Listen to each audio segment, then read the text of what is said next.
Hi, and welcome again to the course Life of Christ. We are now in class 10C, talking about the birth of Jesus. And in this section of the class, we want to look at the story of the wise men and their visit to Jesus. So let's go over, first of all, to Matthew chapter 2 and read verses 1 through 12. After Jesus was born in Bethlehem in Judea, during the time of King Herod, Magi from the east came to Jerusalem and asked, "Where's the one who has been born King of the Jews? We saw his star in the east and have come to worship him." When King Herod heard this, he was disturbed, and all Jerusalem with him. When he had called together all the people's chief priests and teachers of the law, he asked them where the Christ was to be born. "In Bethlehem in Judea," they replied, "for this is what the prophet has written, but you, Bethlehem, in the land of Judah, are by no means least among the rulers of Judah. For out of you will come a ruler who will be the shepherd of my people Israel." Then Herod called the Magi secretly and found out from them the exact time the star had appeared. He sent them to Bethlehem and said, "Go and make a careful search for the child. As soon as you find him, report to me, so that I too may go and worship him." After they heard the king, they went on their way, and the star they had seen in the east went ahead of them until it stopped over the place where the child was. When they saw the star, they were overjoyed. On coming to the house, they saw the child with his mother Mary, and they bowed down and worshipped him. Then they opened their treasures and presented him with gifts of gold and of incense and of myrrh.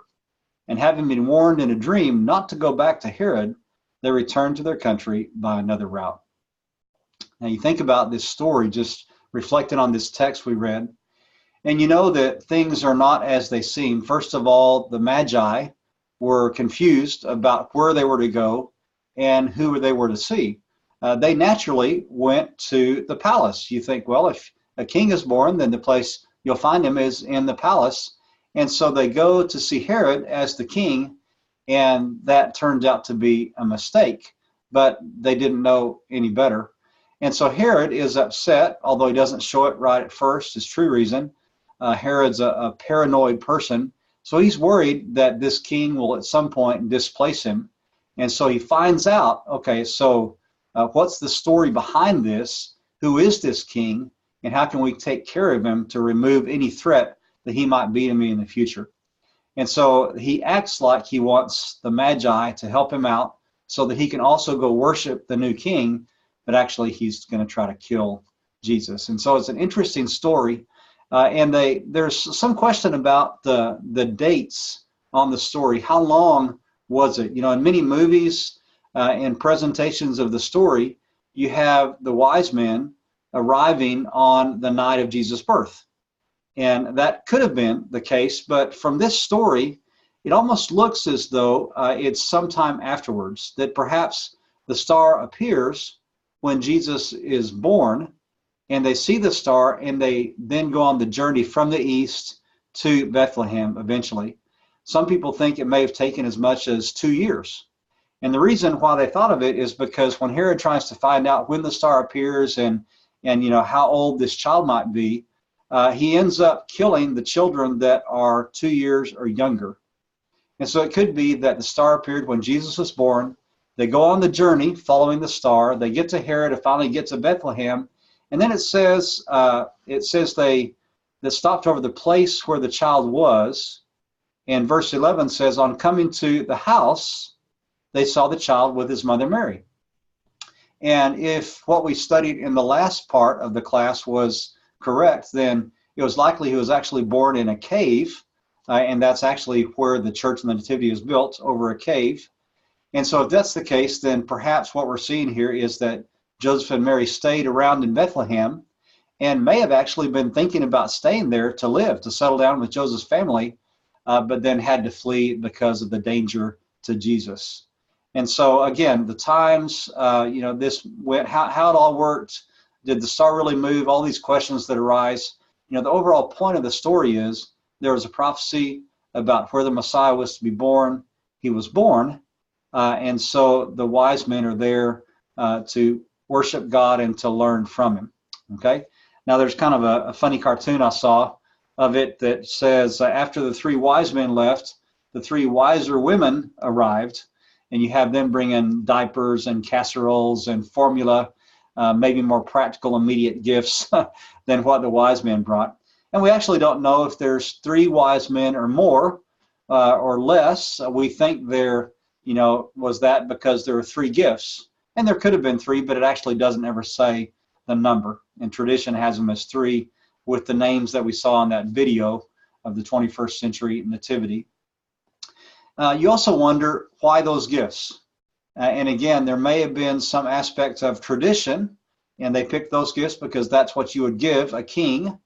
But it's also been suggested that perhaps those gifts became useful to Joseph and Mary because when they were in exile in Egypt, what did they have to live on? They maybe couldn't get a job, or at least at first, and perhaps these gifts, the financial value of them, what provided means for the families to live on while they were in Egypt. So, interesting point as well there.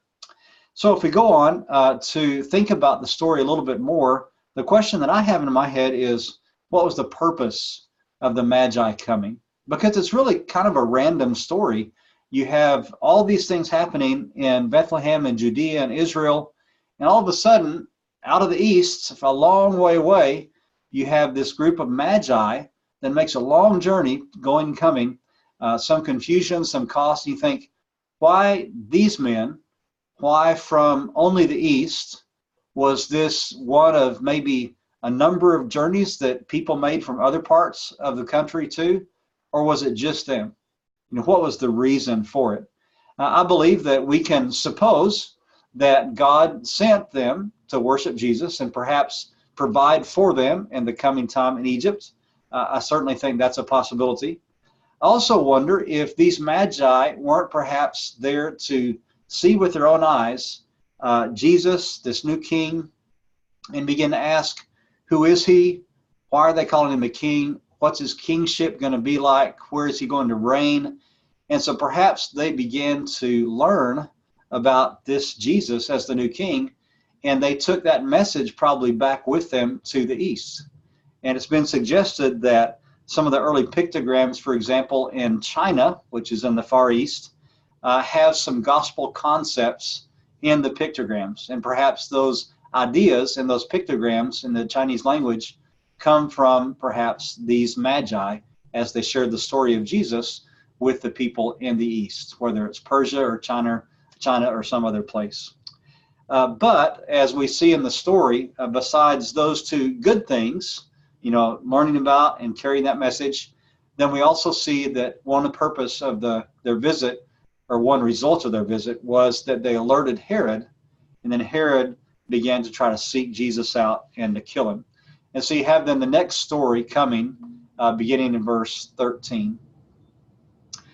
When they had gone, the angel of the Lord appeared to Joseph in a dream. "Get up," he said, "take the child and his mother and escape to Egypt. Stay there until I tell you, for Herod is going to search for the child to kill him." So he got up, took the child and his mother during the night, and left for Egypt, where he stayed until the death of Herod. And so was fulfilled what the Lord had said through the prophet, "Out of Egypt I called my son."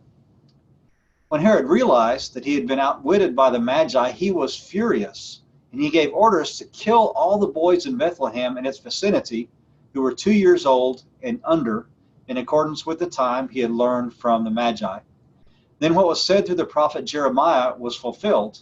A voice is heard in Ramah, weeping and great mourning, Rachel weeping for her children and refusing to be comforted because they are no more. After Herod died, an angel of the Lord appeared in a dream to Joseph in Egypt and said, "Get up, take the child and his mother and go to the land of Israel, for those who were trying to take the child's life are dead." So he got up, took the child and his mother, and went to the land of Israel. But when he heard that Archelaus was reigning in Judea in place of his father Herod, he was afraid to go there. Having been warned in a dream, he withdrew to the district of Galilee, and he went and lived in a town called Nazareth. So was fulfilled what was said through the prophets, "He will be called a Nazarene." And so you have this terrible story of these innocent babies being killed, and you just imagine how awful that would have been to be those parents. And one of the worst parts about it is that none of their children were the children that the Herod was seeking. They suffered as collateral damage of Herod's paranoia and his fury, and they were the ones that suffered. And there have been books and maybe movies done about parts of this, and I just can't imagine what they would have felt like. And then I often wonder, did some of these parents who lost children, when they heard about Jesus as a man and his ministry, and it says, in the Bible that people from all over Judea and Samaria and from Perea and Galilee, from everywhere went to Jesus and they listened to him teach and were healed by him. I wonder if there were people from Bethlehem in the crowd, for example, of the 5,000, or at the Sermon on the Mount, or any number of places where Jesus walked and ministered and taught and healed. I wonder if some of the parents and the children of those parents of Bethlehem were the ones that were later healed by the very man who escaped being killed that night in Bethlehem. Something to think about. It's a very sad story, wonderful in the way that God takes care of Jesus and Joseph and Mary, but very sad for these innocent kids. And this passage here that's in verse 18 actually is a reference back to Jeremiah. And there's a connection even back to the story of Rachel, the idea of the mother of the nation of Israel weeping for some of her children, the Israelites, who are being killed by Herod the Great and refusing to be comforted because they are no more. It's actually, this passage is actually connected to a battle where children of Israel were also killed. But the interesting thing about this is that Rachel, her tomb is actually near Bethlehem. It's actually in Bethlehem these days. And so again, more and more connections throughout the Old and the New Testament together. Now, one of the things that's interesting also is Herodion, or Herodium, depending on what you see, which was the palace fortress that Herod the Great built, not only for pleasure, but also for protection and defense. And this is located about 2 miles from Bethlehem, really close. And so the supposition is that perhaps it was from this fortress that Herod called his soldiers that night, and from Herodion, the soldiers went out and killed the babies of Bethlehem. So I wanted to show you just a little bit about Herodion and some of the geographical position and historical meaning of it. If you go to it, here is kind of a drawing, an artist's representation of what they think part of Herodion looked like, as well as the tomb of Herod. This right here is part of the tomb. And then they have actually a little sculpture, kind of a miniature version of what they think Herod the Great's tomb looked like. And actually, for years and years, they couldn't find Herod's tomb. They looked all over. They looked in Jerusalem. They looked in Jericho, where he had another palace. They thought it might be here in Herodion. And they finally found it. A guy named Ehud Netzer was one of the Israeli archaeologists that had been passionate about finding Herod's tomb. They finally found it kind of in the side of the hill of Herodion. And so they excavated it. They found his sarcophagus, kind of the coffin, in pieces, been destroyed by people who were angry with Herod the Great. And that was about 2007. And as they were excavating it and trying to find out more about it, Ehud Netzer accidentally fell into part of the excavations and died there on the site where Herod had also died. So this is a recreation of what they think Herod's tomb looked like way earlier in history. Now, if you go, it's actually like a big hill or a really small mountain. Looks kind of like a volcano from a distance. And you walk up a kind of a dirt path up to the top, pretty steep. And you get to the top and you can look down into the remains of the fortress of Herodion. You see down here some of the main area for living in the hall. You see this huge remains of a tower in which were built some of the family apartments, especially the ones higher up, which would get more breezes and be more comfortable. Some of the visitors. You see right down here, in fact, right here and back here, there's a little staircase that leads down underneath a lot of this and into the core of the mountain, where there are a lot of tunnels and water cisterns and servants' quarters. that were used not only by Herod and his men, but also later by Jewish soldiers in the rebellion of Bar Kokhba in about 130 AD. And so you see it's a pretty impressive feat of engineering. We'll talk more about it later on when we get to the triumphal entry of Jesus. There's a connection there too. Just kind of walking around the edge, you see where we were up here was right about here before. Now we've come around to the other side, to the northern side of it. Again, you see the staircase leading down into it now. Over in this corner, it's the synagogue that they built there shortly after the time of Herod. And then down beneath us, down here, are some of the baths and spa as the Romans would make. And there's a whole complex system there. And then underneath all this is what I mentioned before at the tunnels. Here we're standing at the entrance of the synagogue that was there in Herodian. And then you see part of Herodian in the background there, but you see part of the pool. There's a big complex for guests and for recreation during this time here. And they had a huge pool. In fact, the pool was so large that you could actually have boat races in it. And the soldiers or the guests of Herod would come and they would relax around this pool and enjoy themselves, which is really amazing because there's really no water in this area. And Herod actually brought in by aqueducts water from other parts to put water in this pool and to fill up the cisterns at Herodian. Now, if you walk through Herodian, you remember I told you there was a staircase that led down underneath all of that area. Now we're down in the tunnels, and this particular shot has a cistern. So actually, normally this would be full of water where we're standing during the time of Herod. You can see how large they were, and the cisterns obviously were for the soldiers and the guests and Herod himself. And this is one of the exits now to outside of Herodian, to the side of it. Here's just another shot of some of the tunnels underneath Herodian. And then you get a little bit of perspective here geographically of how close Herodian is. Here, see, here it is over here. How close it is right there to Bethlehem and where Jesus was born, about 2 miles. And it's situated in such a way where if you're standing in Bethlehem and the sun is coming up from the east, Herodian will literally throw a shadow over part of the town of Bethlehem as the sun is coming up. So you can just imagine, here's another view taken from Herodian, now looking toward Bethlehem. So here's Bethlehem where the red arrow is pointing over here, and we're standing on Herodian. So you can just imagine, especially after the slaughter of the innocents, how the parents would look over at Herodian and just hate Herod. Just a reminder of what they had lost with him. So Jesus and Joseph and Mary come back from Egypt, and actually the chronology here is a little bit confusing because the story in Luke chapter 2 about Jesus being presented in the temple actually is way earlier, just after his birth, as Jewish baby boys were presented. They were circumcised and presented there.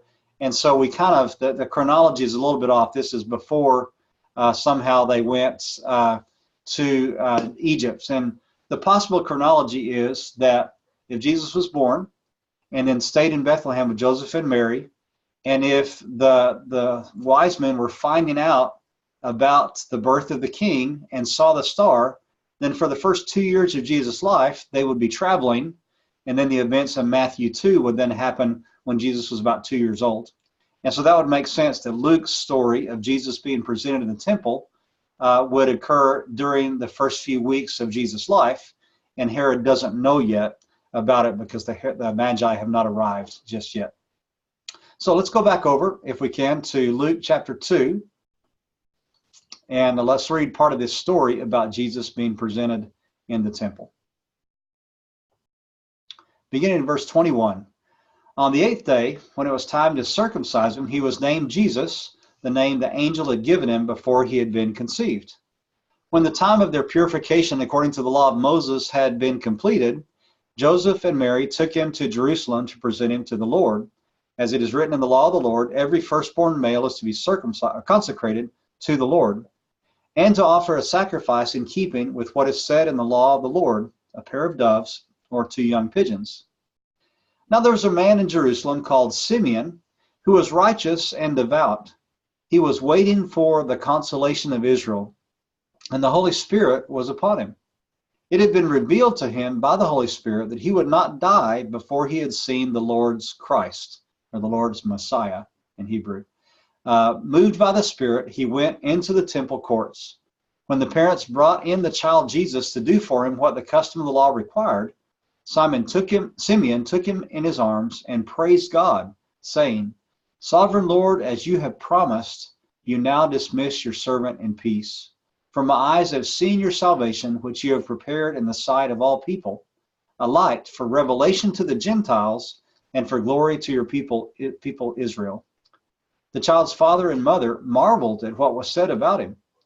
Then Simeon blessed them and said to Mary, his mother, "This child is destined to cause the falling and rising of many in Israel, and to be a sign that will be spoken against, so that the thoughts of many hearts will be revealed, and a sword will pierce your own soul too." There was also a prophetess, Anna, the daughter of Phanuel of the tribe of Asher. She was very old. She had lived with her husband 7 years after her marriage, and then was a widow until she was 84.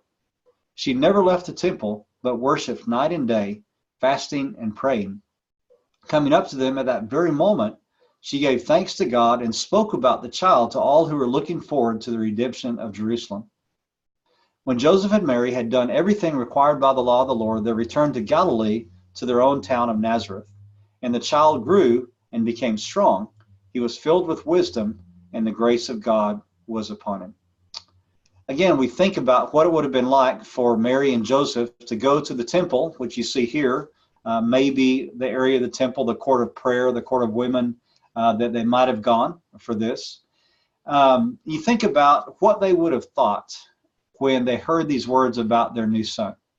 Now, every parent always imagines who their child is going to be, what he's going to do, what he's going to talk like, how he's going to sound, who he's going to marry, what his career is going to be.